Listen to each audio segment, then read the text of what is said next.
সকলোকে নমস্কাৰ জনাই মোৰ ইউটিউব চেনেললৈ স্বাগতম জনাইছোঁ। আজি মই আপোনালোকৰ ওচৰত লৈ আহিছোঁ আন এটি ৰেচিপি।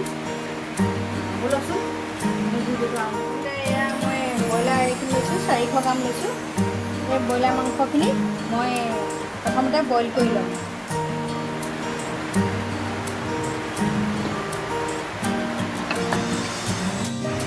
এতিয়া মই মাংসখিনি বইল কৰি আছোঁ। তাৰপিছতে বইল কৰা মাংসখিনিৰ লগতে আলু দুটা কাটি লৈছোঁ। এয়া আলু দুটাও মই লগতে ইয়াত দি দিম। মাংস আৰু আলু একেলগতে বইল হ'ব।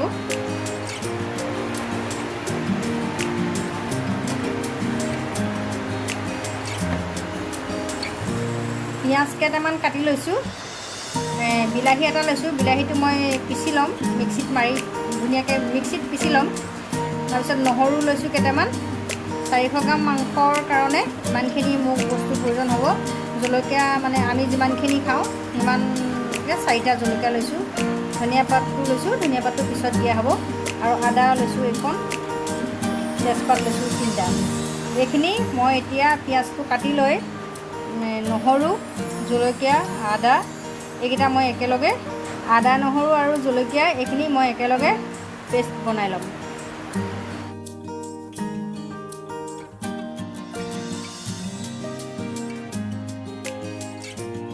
কাটি হৈ গ'ল। মই এতিয়া ধুনীয়াকৈ ইয়াত থৈ ল'ম। পিঁয়াজটো মানে সৰহকৈ দিওঁ। মাংসত পিঁয়াজটো যিমানেই সৰহকৈ দিয়ে, মাংস মানে ব্ৰইলাৰ মাংসখিনিত পিঁয়াজটো সৰহকৈ দিলে খাবলৈ সোৱাদ হয়।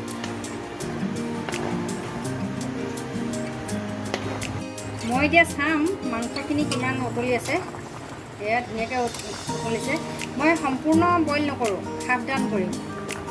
এয়া মই এতিয়া এই মাংসখিনিত অকণমান নিমখ দিয়া নাছিলোঁ বইল কৰোঁতে, নিমখ দি ল'ম।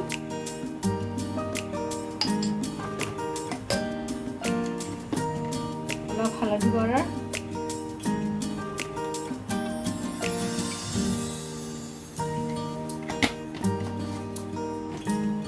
অলপমান পিঁয়াজ।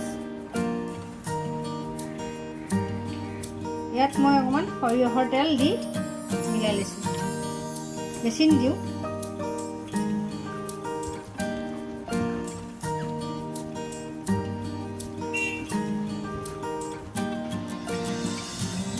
তেলখিনি গৰম হৈ গ'ল। মই ইয়াতে এতিয়া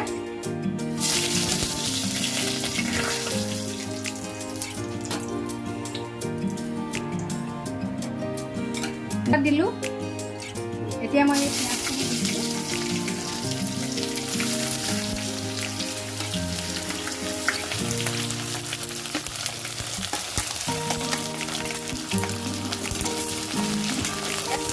মই অলপমান ভাজি ল'ম ৰঙচুৱাকৈ।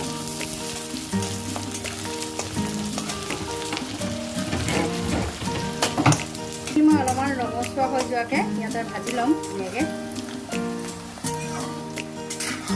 তাৰপিছত মই এতিয়া পিঁয়াজখিনি অলপ ভিজিছে। এতিয়া আদা, নহৰু পেষ্ট কৰি থোৱাখিনি মই ইয়াতে দি দিম।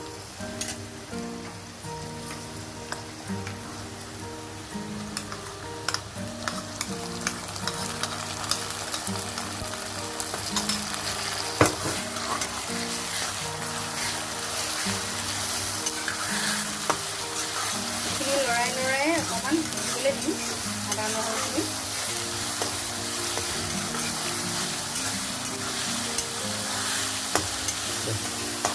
এতিয়া মই ইয়াতে যিখিনি মই মছলা ইয়াতে মানে এইটো জিৰা পাউডাৰ অলপমান দি দিছোঁ। এইটো চিকেন মছলা, বেছি মছলা দিয়া নাই, অলপ দিছোঁ। এইটো গৰম মছলা আৰু ধনিয়া পাউডাৰ। ৰেড চিলিটো মই অলপ পিছত দিম, এইখিনি হৈ লোৱাৰ পিছত। মোৰ মছলাখিনি হৈ গৈছে। মই এতিয়া ইয়াত বিলাহী পিচি থৈছিলোঁ সেইটো ইয়াত দি দিম।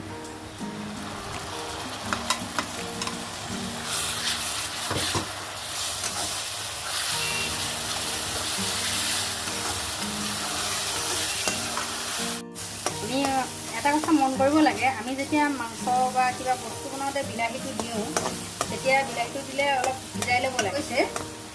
মই ইয়াতে এতিয়া মাংসখিনি দি দিম।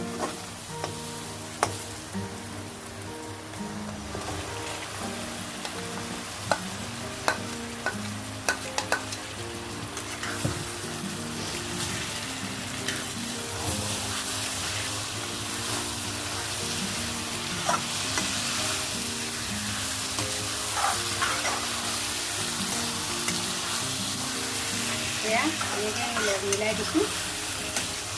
বইল কৰি থোৱা আলুখিনি ইয়াতে দি দিছোঁ।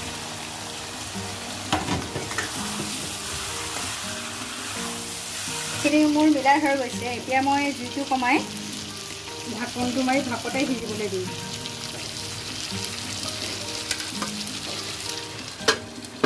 এতিয়া জুইটো কমাই দিছোঁ আৰু ইয়াত ভাপত মছলাখিনি লাগি নাযাবৰ কাৰণে বাৰে বাৰে আমি চাই থাকিব লাগে।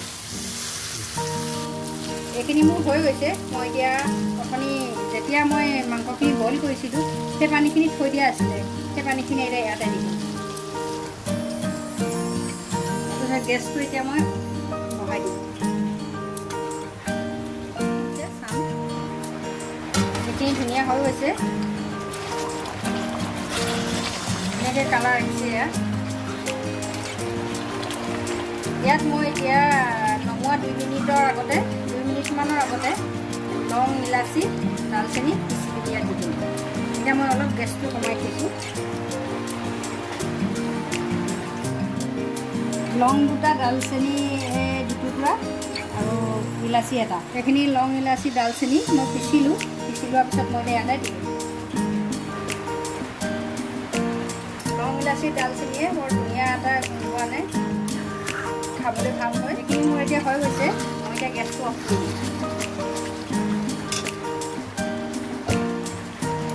আমি যিদৰে বনাই খাওঁ তেনেকৈ আপোনালোকক দেখুৱালোঁ। যদি ভাল লাগে লাইক, শ্বেয়াৰ, কমেণ্ট লগতে ছাবস্ক্ৰাইব কৰিবলৈ নাপায়। ধন্যবাদ।